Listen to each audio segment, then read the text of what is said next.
से सहयोग मांगो। बोले कैसे मांगे? भगवान ने एक दृष्टांत दिया कि एक सेठ जी अपने कपड़े रखने के लिए एक काठ की तिजोरी रखा करते थे। पहले के जमाने में काठ की पेटी होती थी। तो उस एक दिन पिटारी खुला हुआ छोड़ करके गुरुजी घूमने चले गए, उनको ध्यान नहीं रहा और पिटारी खुला रह गया। तो क्या हुआ, एक सर्प आया और उसमें घुस गया।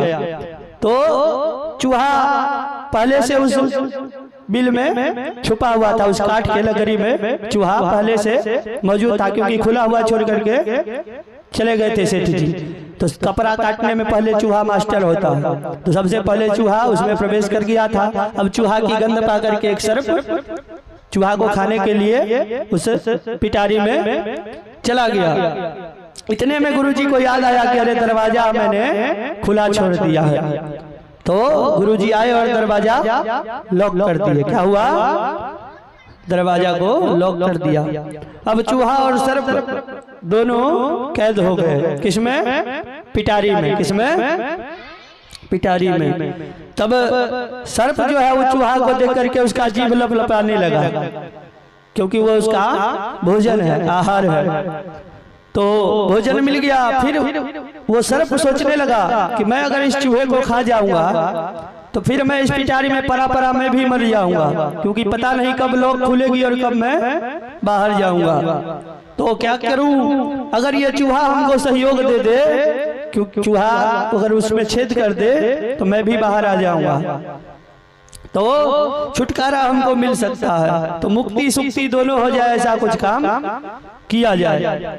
चूहा सर्प को देख करके थर थर कांप रहा था, डर के मारे भाग भी नहीं सकता था, क्योंकि एक ही पिटारी में बंद था। तो दिमाग से सर्प काम लिया और तुरंत मुस्कुराता हुआ बोला, मामा जी राम राम। क्या बोला? मामा जी राम राम। अब चूहा बड़े चक्कर में, भैया हम इसके मामा कब से हो गए। चूहा चक्कर में हो गया कि मैं ये मेरा भांजा कहाँ से आ गया। तो डरते डरते चूहा बोला, भैया जी ये रिश्तेदारी कब से स्टार्ट हो गई है। तो सर्प बोला, मामा जी तुमको कुछ याद नहीं है, परसों की बात है, हम सर्पों ने मीटिंग करी है कि आप लोग ही हमारे लिए रहने का मकान बनाते हैं, बिल बनाते हैं, तभी हम लोग उसमें रहते हैं। तो हम लोग आज ये मीटिंग की है कि आज से चूहों का मारना बंद। चूहा प्रसन्न हो गया। तो बोले, भैया ये बताओ कि चूहों पर इतनी दया कैसे आ रही है आप लोगों को। सर्प बोला, देखो मामा जी आजकल बिना स्वार्थ के कोई काम नहीं होता है, थोड़ा सा स्वार्थ हमारा भी है। बोले क्या?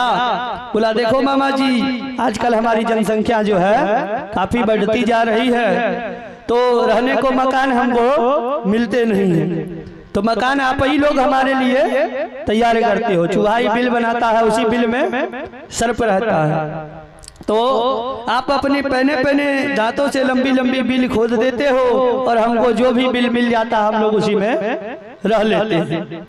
तब आप लोग रहोगे तभी तो हम लोग रहेंगे और हम लोगों को रहने के लिए मकान मिलेगा, और अगर आप लोग नहीं रहोगे तो हमारा मकान कौन बनाएगा। इसलिए हम लोग चूहे को मारना टोटल बंद कर चुके हैं। तब आज के बाद हम भी बिल में रहेंगे, आप भी बिल में साथ साथ रहेंगे, हम भी खुश आप भी खुश, इसलिए तुम्हें हम लोग ने अपना मामा बना लिया। चूहा बड़ा खुश हो गया कि सर्प ने ऐसी मीठी मीठी बात बना करके चूहा को बरगला दिया। अब चूहा का पूरा विश्वास सर्प जीत चुका था। तो बोला, भांजे आज तो हम लोग दोनों पूरे फंस गए हैं, तो क्या करे, अब निकलने की सोचो। चूहा बोला, भांजे तूने अभी मामा की करामात देखी कहाँ है, अभी दिखाता हूँ, 1 मिनट का काम है। पहने पहने दांतों से पिटारी काटना शुरू कर दिया। 1 मिनट में बड़ा भारी छेद हो गया। सर्प जो है पहले छेद से बाहर निकल गया और बोला, मामा जी आप भी निकलो। और जैसे ही चूहा बाहर निकला कि कप से उसको मुंह में ले लिया। गोविंदाय नमो नमः हो गया। तो चूहा चिल्लाया कि भांजे ये क्या कर रहा है। सर्प बोला जब तक पिटारी में छेद नहीं था तब तक तुम हमारे मामा जी थे, और जैसे ही छेद हो गया तो आप हमारे मामा जी नहीं हैं। तो जो सर्प बलवान है, चूहा उसका आहार है, परंतु परिस्थिति जब प्रतिकूल पड़ी तो चूहे को भी मामा बोलना पड़ा। तो सर्प को उससे राम राम करनी पड़ी। इसलिए भगवान कहते हैं कि कार्य सिद्ध करने के लिए शत्रु को भी अपना मित्र बना लेना चाहिए। क्या बोलना पड़ेगा, ऐसे नहीं काम चलेगा, जोर से बोलना पड़ेगा। राधे। अरे ओ जबी संध्या सती कार्यार्थ गौरवे अहि मूषक वदा देवा अर्थस्य पदवीं अतो।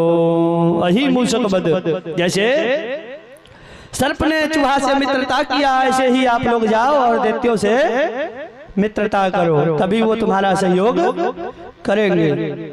तो